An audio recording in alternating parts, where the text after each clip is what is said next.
most, we have I think, really good thoughts to share with you all.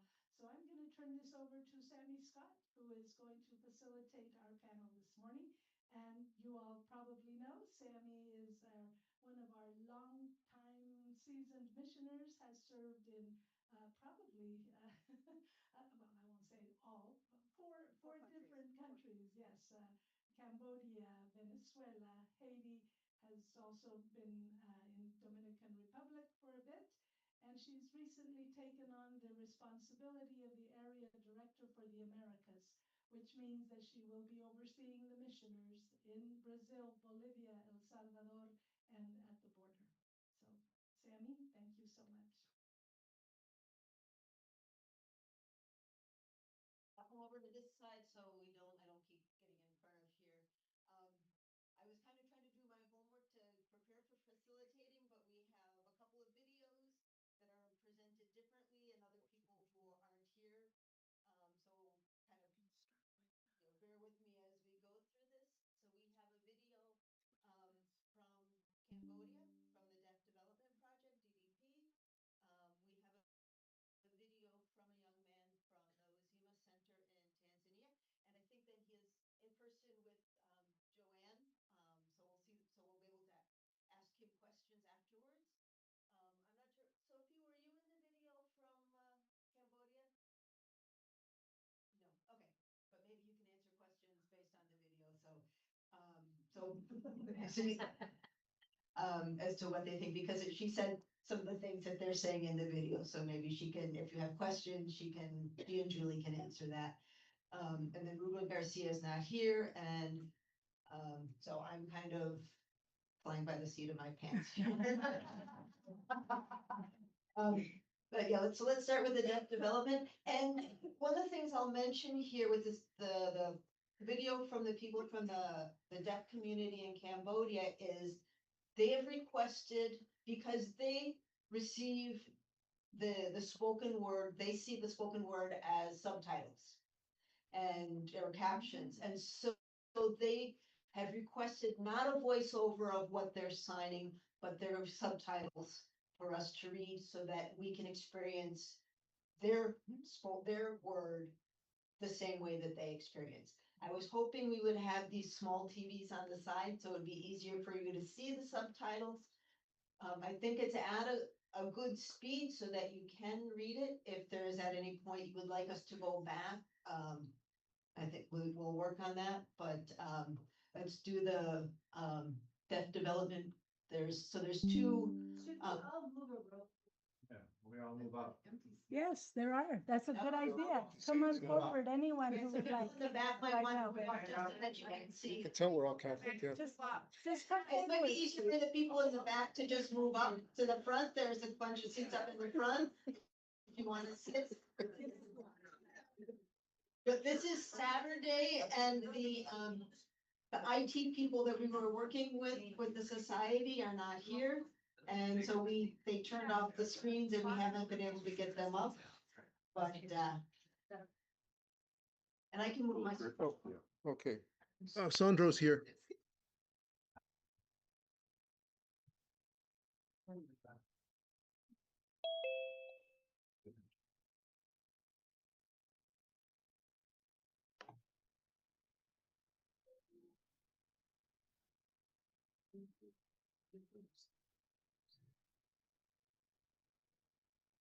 Still a lot of seats up here if anyone else wants to come.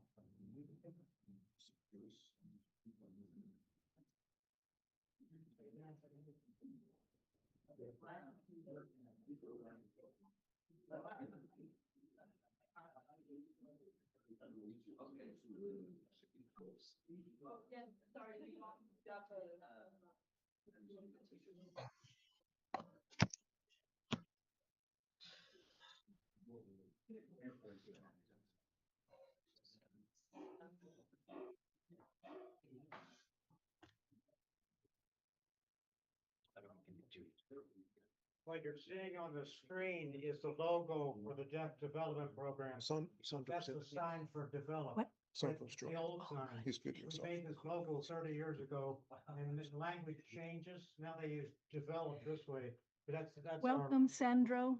develop. Okay, are we all settled? So let's go with the. See his screen. No, his video's off.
Let's just go straight then into the one from the young man from Tanzania, before we get into questions.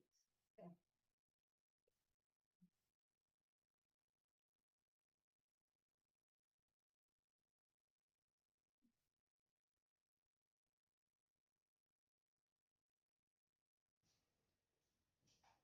Hello, my name is James Lamek.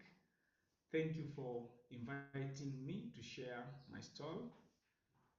I am 24 years old and lived in Mwanza, Tanzania. I first met Maryknoll Missioners in 2010. My mother registered me with my 3 young brother at Uzima Center at Catholic Church. Our life was very hard during that time. Our life was very hard, so we are living in a bad situation. At Uzima Center, we are receiving help with food, medical care, and school supplies, me and my brother. I remember Michelle, who is a madam who teaches mathematics, so I loved mathematics through him. I love mathematics, I love the time testing, and I learned to love mathematics. Now I'm an accountant through that. Jennifer taught us a game to build our confidence. As I said that, our family was very hard during that time. So through Jennifer, we are learning to have confidence through games. We were afraid of our stepfather. He beats our mother, he beats us. Sometimes he beats us. We lived in fear. The week I finished my year 7 exam, my mother left.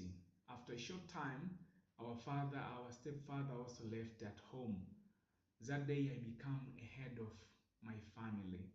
I was 14 years old, so the life was very tight during that. That day, Uzima Center helped us with food, and John had taught us to make paper bits to earn money. I also did a construction work. I did the cooking at home, and I would tutor my brother. I said that I have 3 brothers.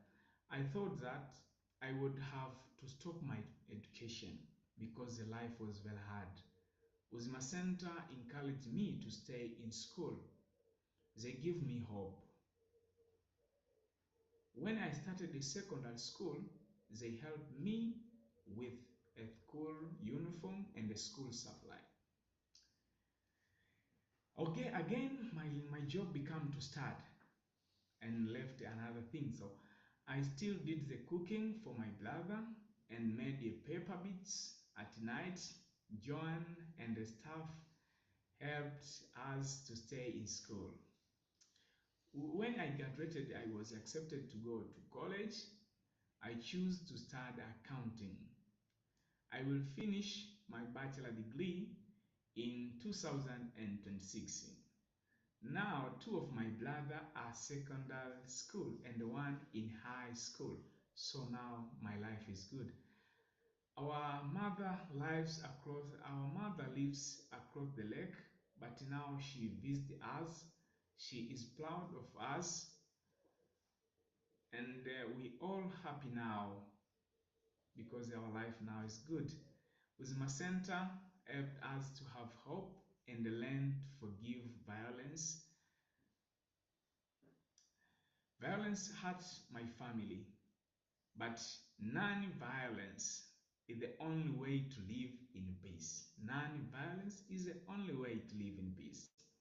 Uzima Center now teaches the children self-defense, non-violence, and how to understand their feeling. Many families are being hurt by violence and they need to learn how to live together in peace. Before coming to Tanzania, people should remember that they bring light and hope to the young people, especially men or boys. Don't worry about what you will do.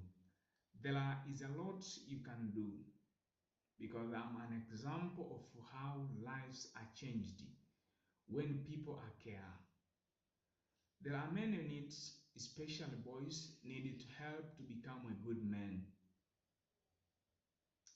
I want to thank the people who have helped me by helping Uzima Center. I invite you to come to see Tanzania and the Uzima Center.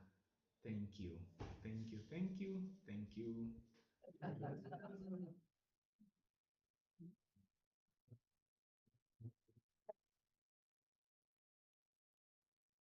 Okay, thank you.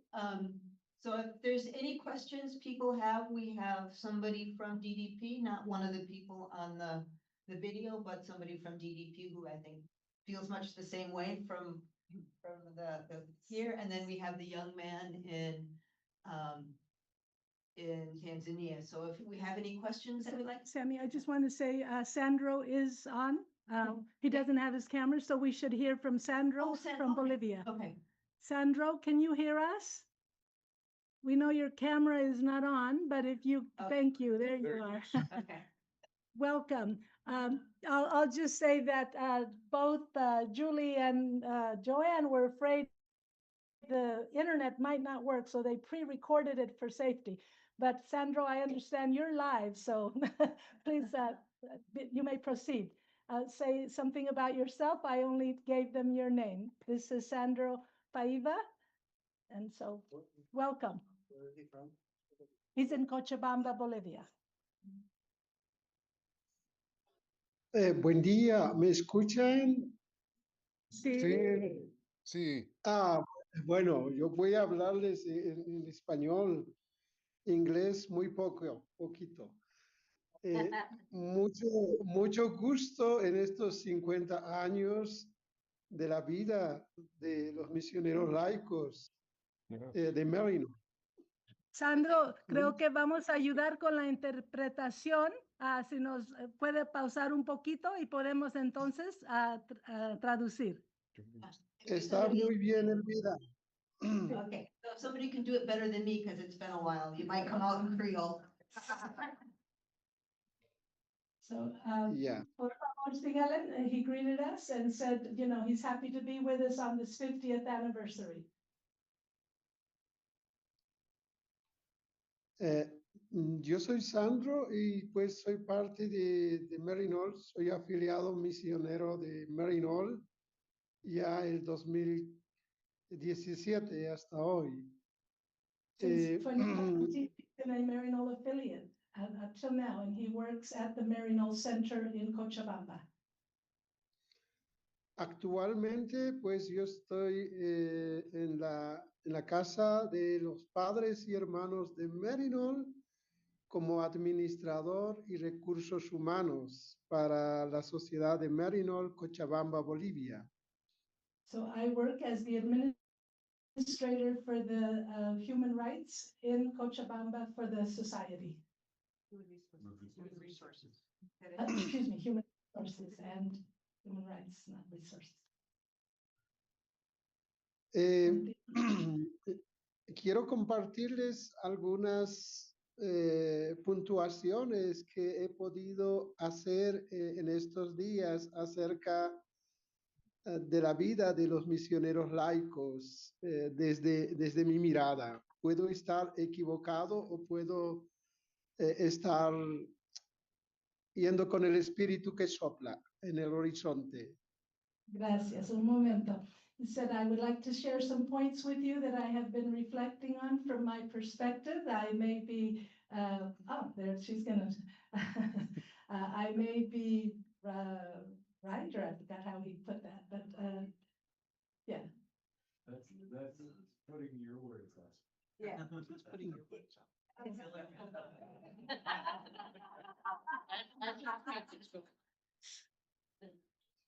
Estamos tratando de traducir sus palabras con la computadora y no nos está saliendo. Está bien. Bueno, yo conozco a los misioneros laicos de Maryknoll desde el 2006. ¿Sabe? Ya lo podemos componer y se está traduciendo la palabra que habla usted en español en inglés. Ya no voy a tener que interrumpirlo. Siga, Ya, Lisa. muchas gracias, Elvira. Bueno, yo conozco a los misioneros laicos de Maryknoll desde el 2006. En mi anterior servicio era en el arzobispado de Cochabamba. Era yo secretario ejecutivo de Comisión de Misiones, Obras Misionales Pontificias, Ecumenismo, Diálogo Interreligioso y Cultura. Entonces, mi tarea era de acompañar las misiones durante 5 años aquí en la Arquidiócesis de Cochabamba, y por eso conozco a todas las sociedades, órdenes o congregaciones religiosas y movimientos misioneros en la Arquidiócesis de Cochabamba, un poco de su historia, su vida, sus sueños. Y uno de ellos, pues, es los misioneros laicos de Maryknoll.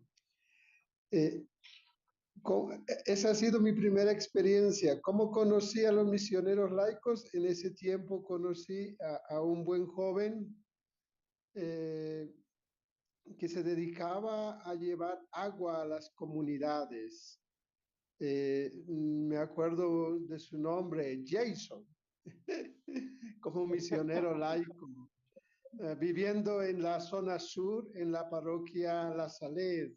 Ahí había unos cuantos misioneros laicos.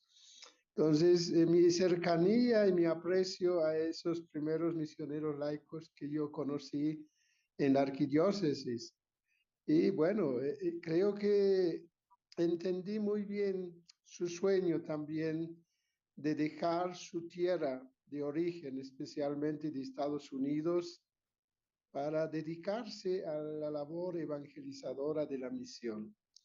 Y creo que eso me impactó bastante porque dejaron todo para venir y estar en medio de la gente que más necesitaba.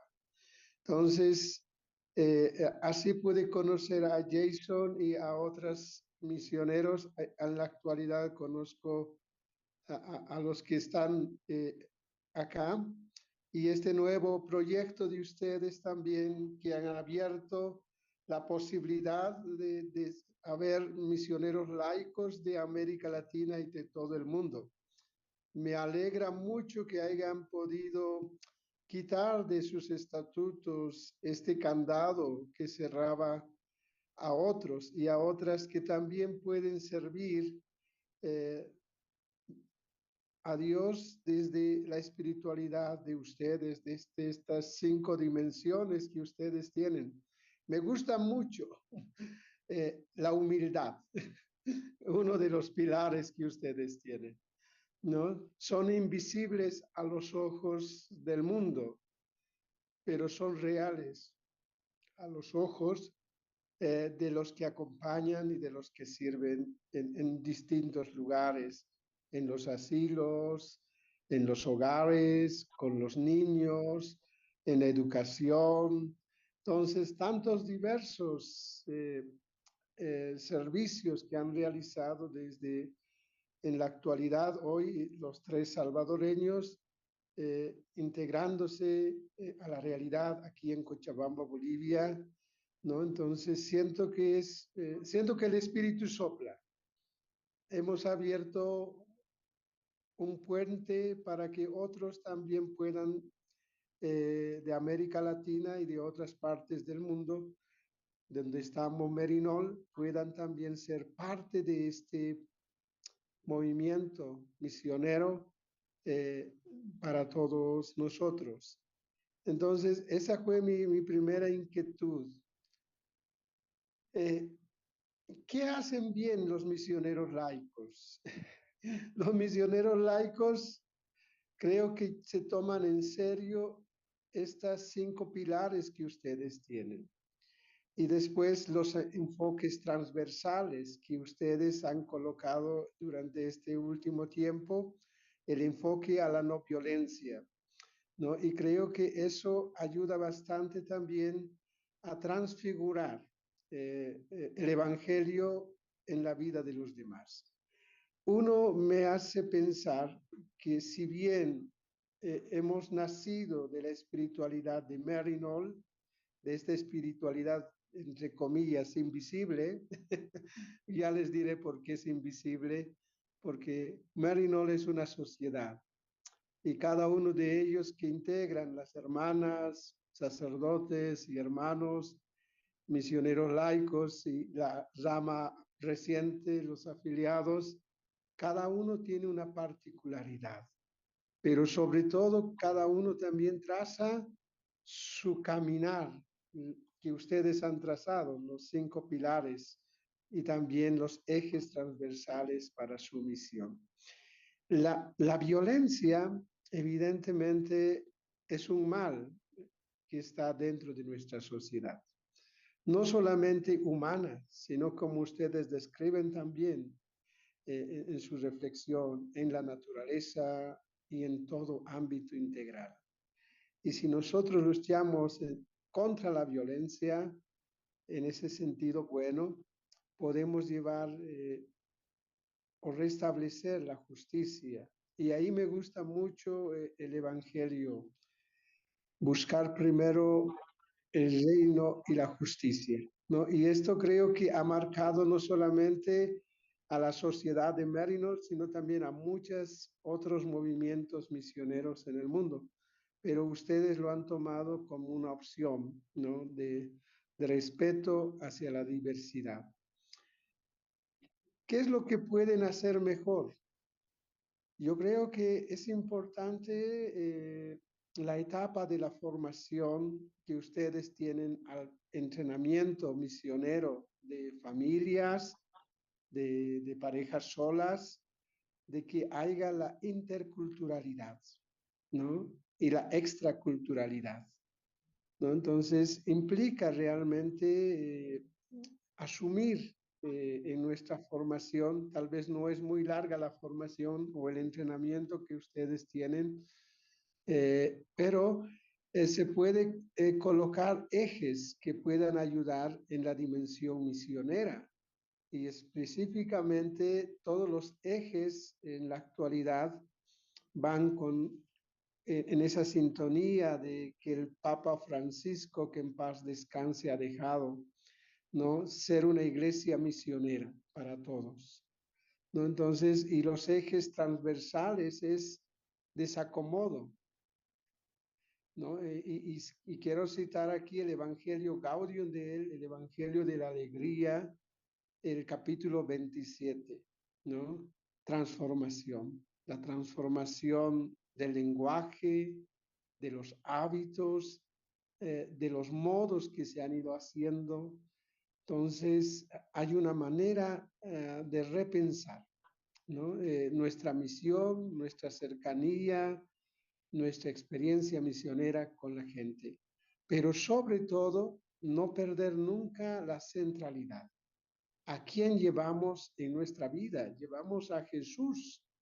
Es Jesús quien nos convoca a través de esa espiritualidad que hemos asumido muchos de nosotros, la espiritualidad de Maryknol. Y esta espiritualidad de Maryknol se puede ver en los hitos, ¿no? En los hitos tanto de los padres y hermanos, tanto de las hermanas de Maryknol, de los misioneros laicos de Maryknol, y en esta rama reciente los afiliados de Maryknol tienen sus hitos, tienen sus sueños. Y este es un momento para volver atrás, siempre para volver atrás. Mirar cómo ha sido el proceso de nuestra fundación, de nuestra sociedad como misioneros laicos de Maryknol. ¿Cuáles han sido los sueños de estos hombre y mujer que han comenzado este sueño de las hermanas y de los padres en este entrenamiento hace 50 años atrás, ¿no? Yo diría más de 1975, un poquito más atrás, ¿no? Porque contamos de nuestra fundación para aquí, son 50 años, pero supongo que cuando han ido iniciando el 72, 73, ¿no? Soñaron algo. Y creo que eso es imposible de negarlo. Ahí están nuestras raíces, ahí están los sueños, ahí están lo que realmente deseaban estos hombres y mujeres para llevar a Dios a los demás. Y creo que hay que volverlos a ir. Yo siempre digo, volver a las raíces es mirar atrás, pero mirar el presente también, para no olvidar nunca por qué hemos nacido y para qué hemos nacido y qué estamos haciendo en este tiempo nuevo. En este tiempo nuevo, yo digo, es un tiempo nuevo de recrearnos, de repensarnos, pero sobre todo de seguir impulsando el Evangelio, que no cambia. El Evangelio no va a cambiar. Lo que cambia, como dice el Papa Francisco, son los modos y las maneras, pero el Evangelio es nuestra estructura donde vamos a ir. Y creo que eso me ayuda a pensar en ustedes como laicos. Yo también soy laico. Dejamos todo para estar comprometidos durante un tiempo, ¿no? De 3 años, de 2 años y medio. Y si realmente en esos años que hemos servido, nuestro compromiso ha crecido, y creo que eso es lo más bonito que tienen los misioneros laicos de Maryknol, vuelven a renovar su compromiso, vuelven a renovar su camino misionero. Y a veces ya no es solamente 3 años de opción, sino es toda una vida.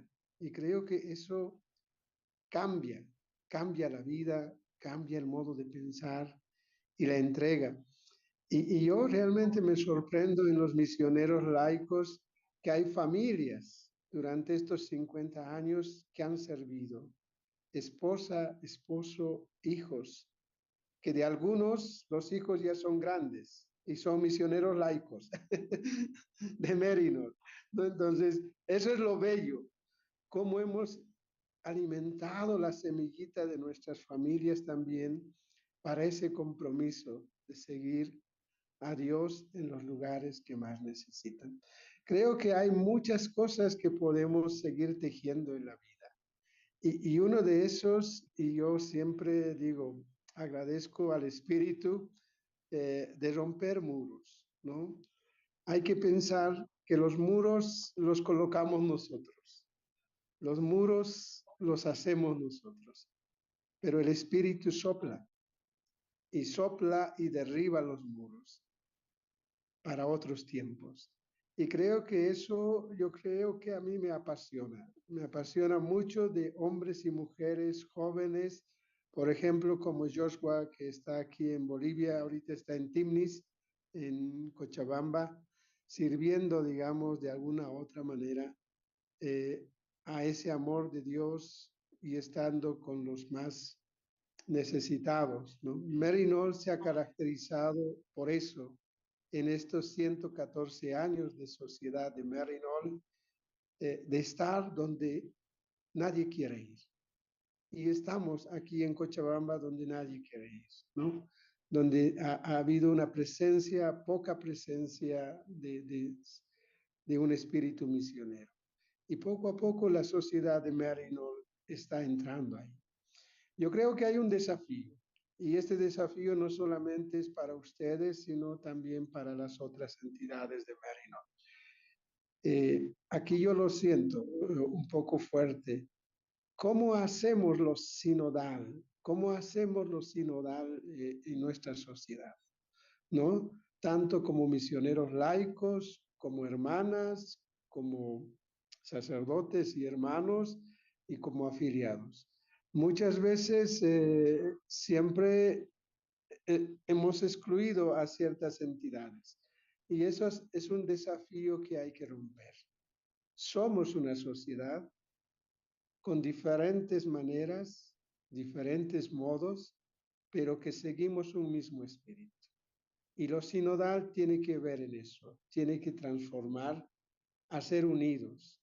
Y yo sueño con un retiro tal vez en otros países sí se dan en Estados Unidos, pero tal vez falta en Asia y en América Latina, en un retiro de hermanas, sacerdotes, hermanos, misioneros laicos y afiliados, ¿no? Que podamos construir juntos y empujar juntos la misión. Esa es misión de Maryknoll.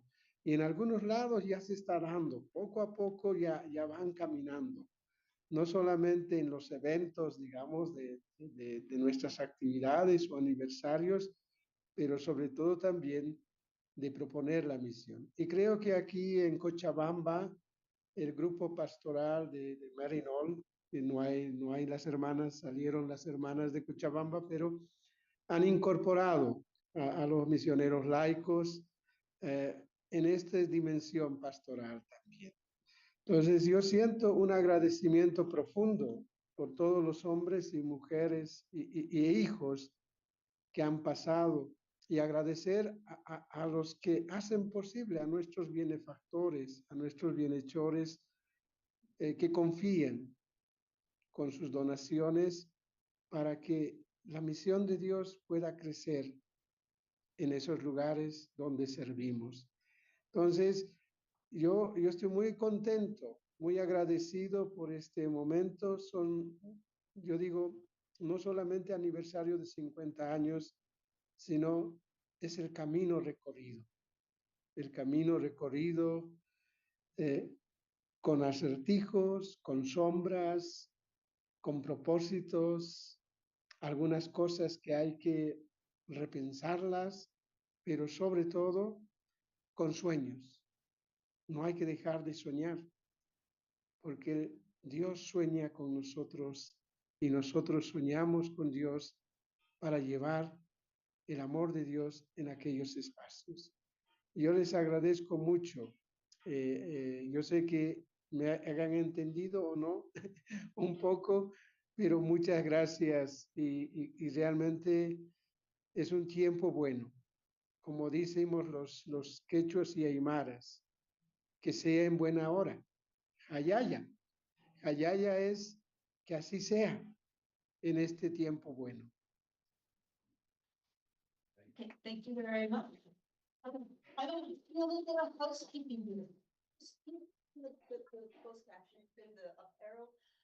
Excuse me, people in Africa and Cambodia. I should have done housekeeping in the beginning. If you see, were you able to catch any of the captioning on that at all? No, okay, I should have done that in the beginning, and it dawned on me in the middle of it that I forgot to tell you this. If you see on the bottom, and the bar on the bottom with all the icons, there's one with the CC on it.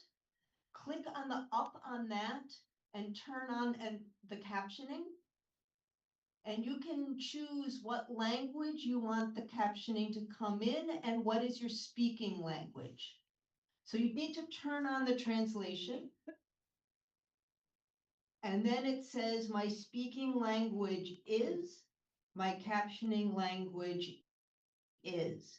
So if you're going to speak in English, you can choose English so that it will recognize what you're saying.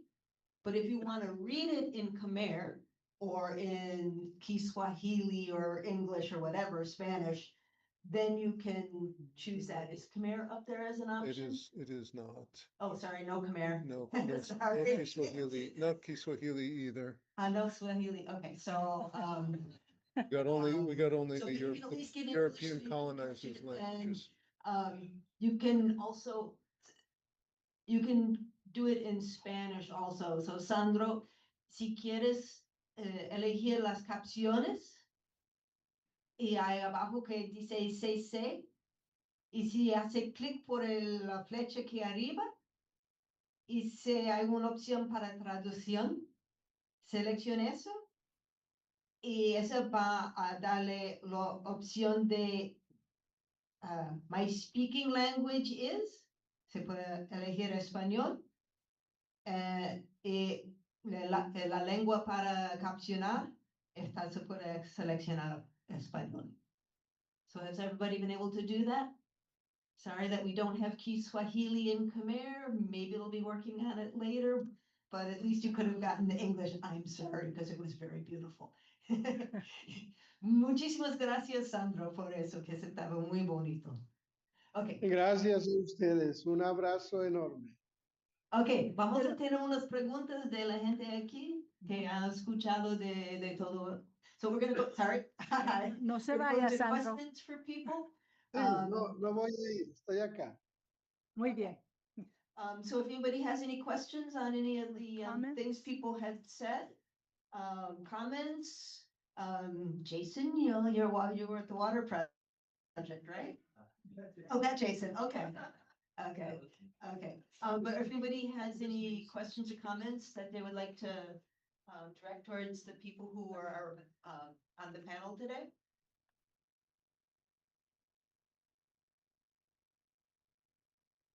Good morning, Joanne. This is Tom Temmie. I was wondering whether the recent elimination of USAID funding has impacted the availability of retroviral drugs in your clinic. Well, first, it's great to hear your voice. And I'm not surprised that's your question. Right now in Tanzania, everything is carrying on as usual. We haven't been hit as hard as Kenya has, but we have no idea how long this will last. The government has a supply, but we don't know the extent of that supply. And it seems that they've been able to keep the CTCs staffed so that the drugs that are available can be distributed. So for the time being, everything seems to be okay. We have had some staff laid off from some of our clients that were working at other clinics had been laid off because their funding was directly attached to USAID. We were not funded by USAID. Was a blessing in disguise, I guess. So for now, we're just saying a prayer and hoping the government can come up with a plan B before the drugs run out. But we really don't know what to expect or when. Other questions? Comments? Opinions?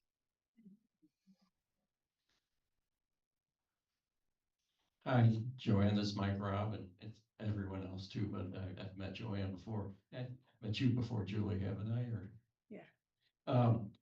The board's working on a strategic plan right now, and we're working with a consultant, and one of his recent criticisms is that we did not get enough input from the people we serve when we're working on this strategic plan.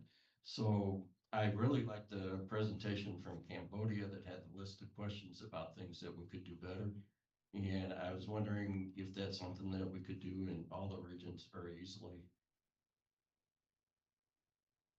Yeah.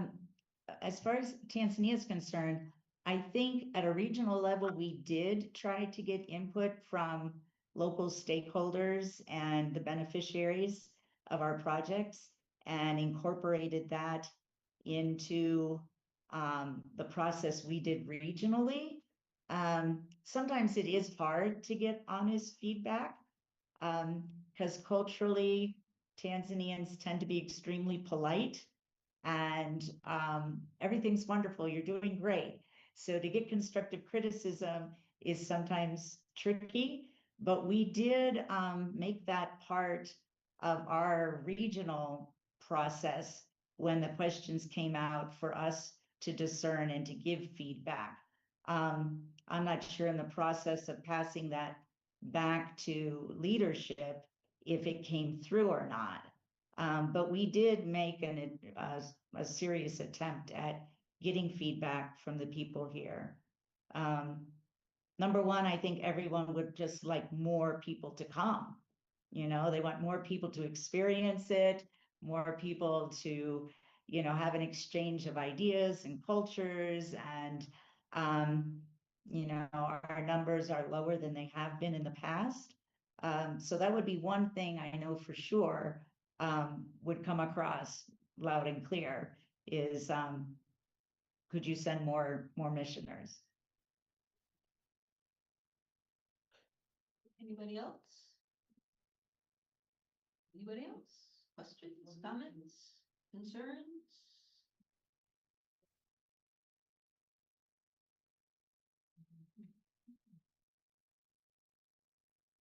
Hi, this is Terry Hargrave, and I'm so glad to see my classmate Joannia looking exactly as you looked when you went to the mission so many years ago. I don't know how you do it. But with regard to all of you on the panel, I think requesting that more lay missioners come. I'm wondering if you have suggestions for how the Maryknoll Lay Mission program could get more people, because it seems like with everything else about vocations, that it's just not happening so well as it used to. And I'm asking you and asking the room for suggestions that we might make with regard to that.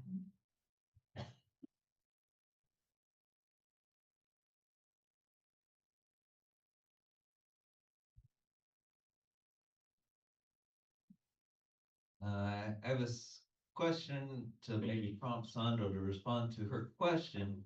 I'm going to speak it in Spanish. Hola Sandro, soy Jason Oberfeld. ¿Puedes escucharme o ver?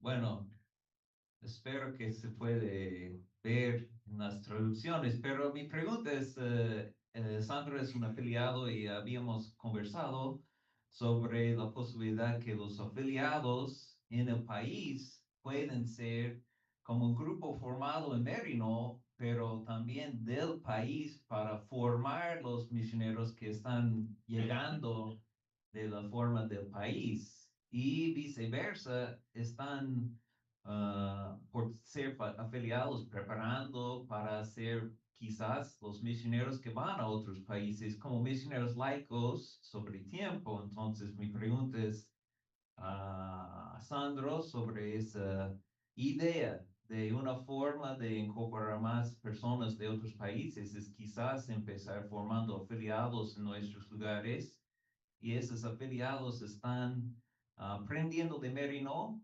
y sobre tiempo enseñando a los nuevos misioneros laicos, pero después quizás siendo los misioneros en otro país.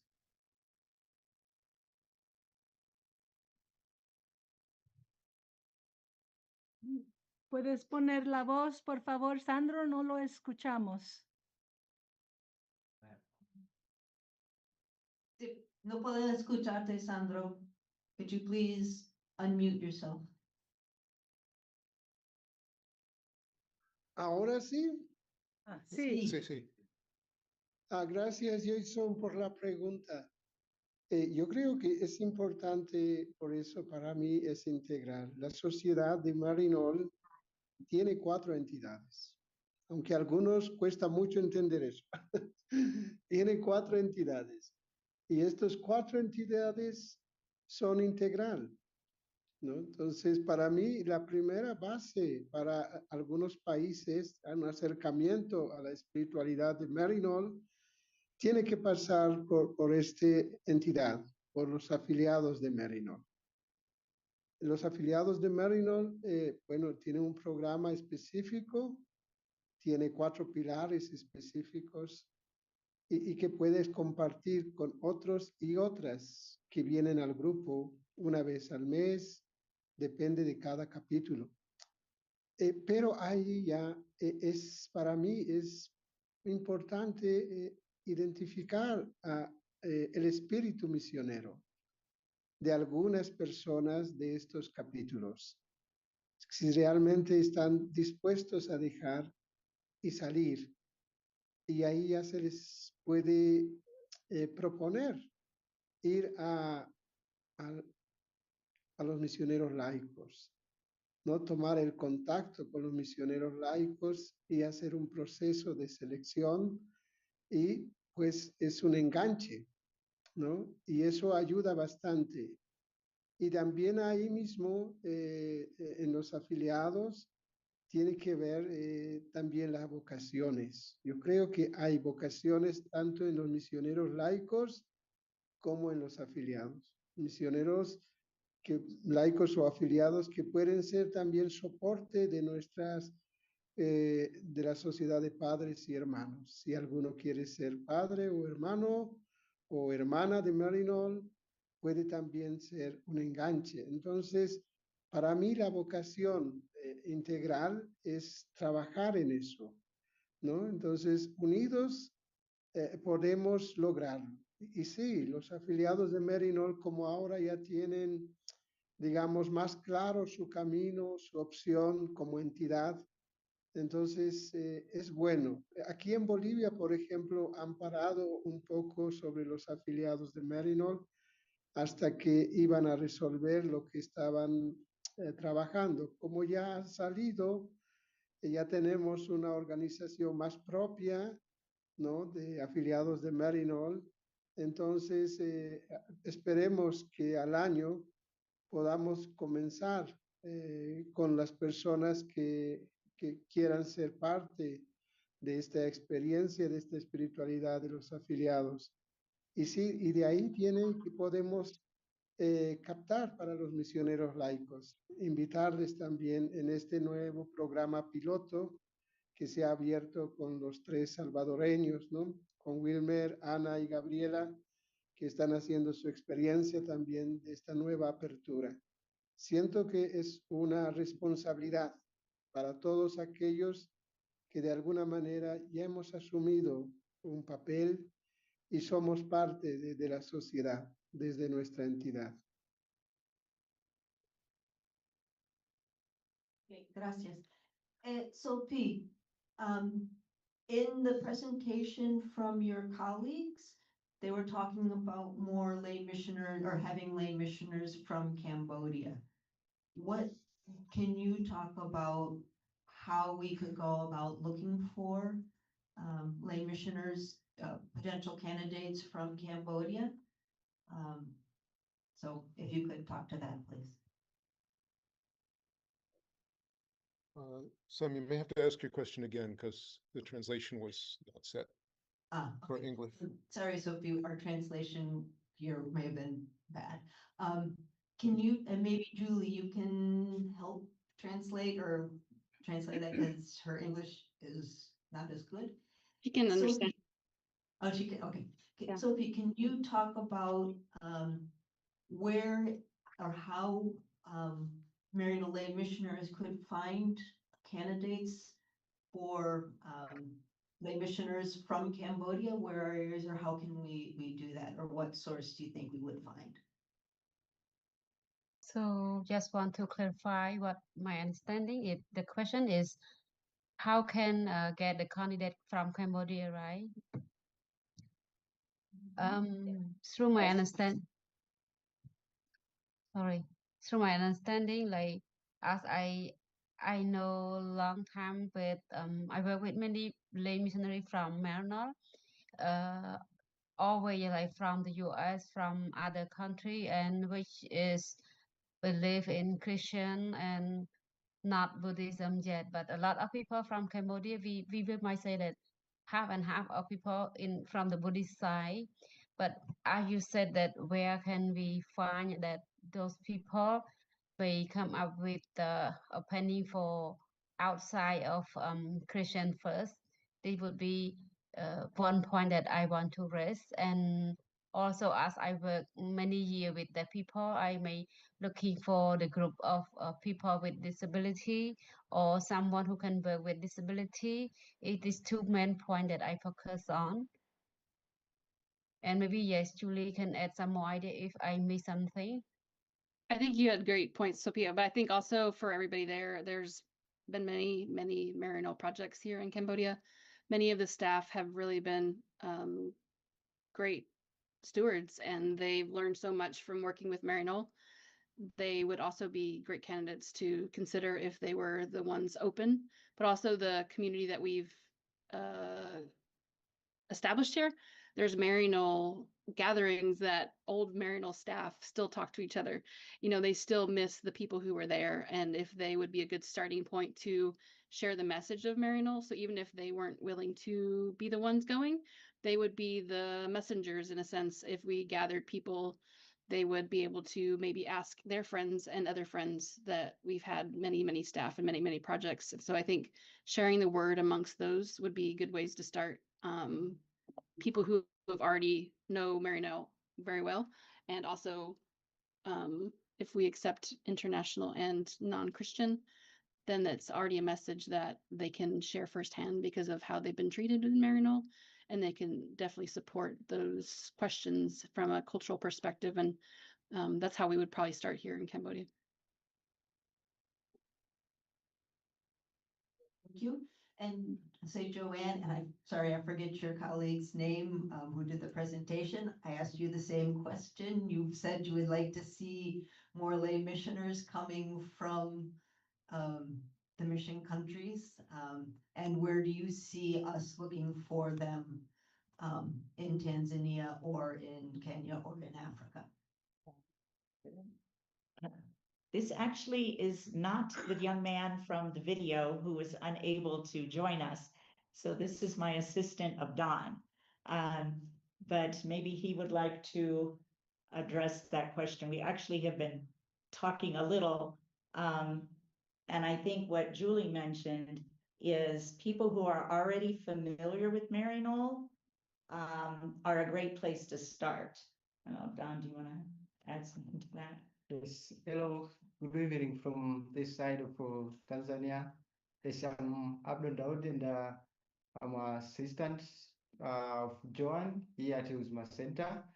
And thank you so much for, I'm so happy also to join you for this. And first of all, maybe I would say congratulations for having 50 years of serving many people around the world. I think yes, this is a work of God, and it needs courage and some sense of I don't know how I can say it, but just like a courage, because I've read also from Sophie about this border conflict in Cambodia and the other side. So sometimes, yeah, it's a work of God. It needs courage, and of course we are saving a lot of people. So thank you so much. Come to the question which I've been asked. I would also to say like what Julia has said, that I know that I'm talking to Joan, and she has been also telling me that in previous years, for instance, here in Tanzania, you had almost more than 10 missioners from 15, yeah. 15? Yeah, 15. So I think these missionaries have been also, we are working with different people who maybe they are sharing their ideas of MKLM, maybe how it works, how you are working. And of course, most of us also, we are interested to maybe to join your mission because we see what your mission, like Joan, is doing, and how it's she's working hard to support other people. So sometimes also we know that those people who have been also working closely with missionaries are a good starting point. Maybe you can share with them you are working policies, maybe your missions, your goals, and other things, maybe of which MKM is working toward. So maybe from that point, maybe these people can share ideas to their friends, or maybe to within the community, but also maybe themselves also may be also interested to join, because I've been also asking John maybe what are also some criteria or maybe procedures of joining MKM missionaries. So I think that would be a good point. Thank you. I think I just want to add that for those of us on the panel from overseas, we're thinking international membership. And I know, Mike, maybe, you know, the board's question might also be, and why is there a lack of candidates applying from the US? That I cannot answer. I have no idea what's going on in the US, and I haven't for a long, long time. So I think if we need somebody back there to figure that out. That is beyond what I can find a reason for. I thought for sure by now our door would be, you know, being knocked down with people wanting to apply. So what's going on in the US and why we aren't seeing more, I don't know. But I'd like to hope the spirit is moving in all of this. I know when there was a crisis of vocations as in priesthood, it was a call for laity to step up and do more in parishes. It was an opportunity. And maybe if recruitment of lay missioners from within the US is down for whatever reason, maybe this is an affirmation that it's time to encompass more international members. It could be a sign of the times rather than a problem. It could be an opportunity. But if I really cannot speak at all, I don't know about the rest of the panel as to why the numbers are down in the US. I mean, I can guess, but it wouldn't be, yeah, I won't even go there.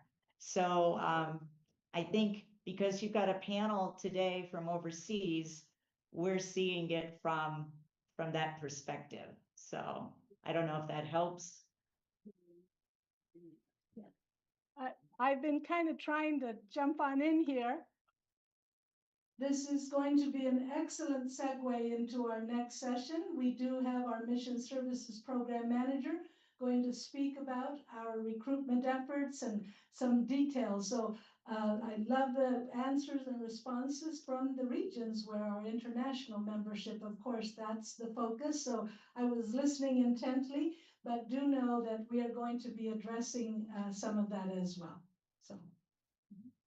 But in the meantime, I'd like to answer your questions and comments about more international lay missioners and vocations, because we do have 11 missioners in orientation this year. 2 of them are international, one from the Netherlands and one from Germany, who have worked in Tanzania for a long time. We also have, I think it's 2 Kenyans who are in the process. They're not in this class yet. They haven't been formally, but we are looking at overseas missions from other countries and not just the Western world.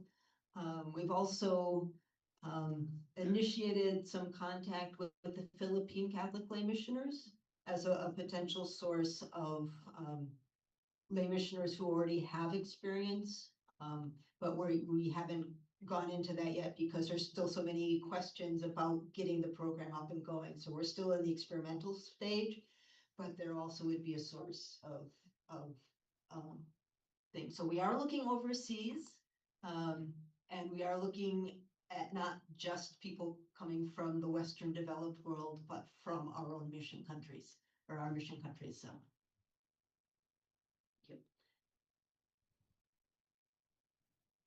I'm thinking about missionaries coming from other countries.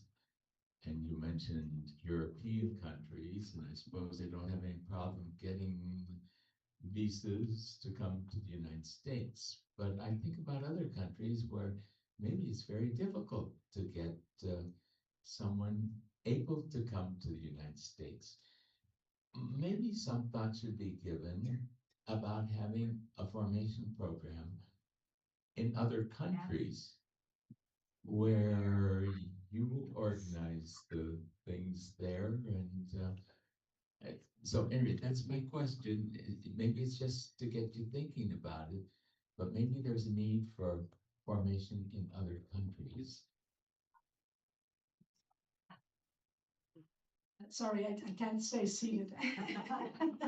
No, that's exactly what we're doing. Our missioners from Salvador were, their formation and orientation program was in Cochabamba, not in El Paso. So El Paso continues to be only for our North America, US based. But that is why the holdup of our program in Africa, we will need to set up a formation orientation program there. We just took 2 right now because they've already been in Tanzania and they're being missioned in Tanzania. But in the future, we would not be bringing people from those countries to here. We're doing it in the countries where their first language is where they will be becoming trained. And that's why I say all of these details are coming up later in how we started the program and the process. But certainly the comments and references to how do affiliates, how do we work together in the future were, a good question. I know that we don't want to set up, a competitive process. We're all lay people. Let's kind of keep working together and look to the future. I'm looking for Bob here. I know we've been saying, how do we work together to bring these recruitment efforts together and, sort of help each other that way. But just real quick for me to say thank you so much for your work on putting together this reflection. You heard the questions, we asked all of them so that you'd get a sense of what they think about our nonviolent focus from the perspective of different contexts with the lay missioners. So just say thank you.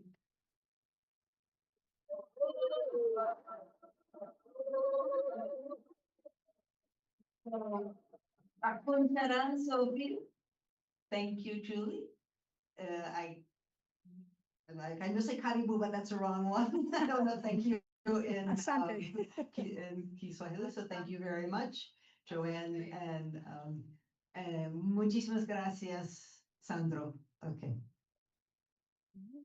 So maybe we'll.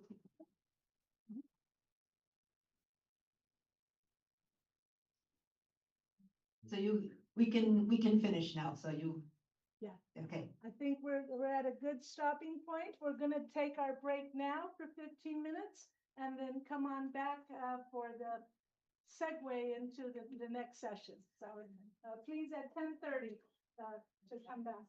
Yeah.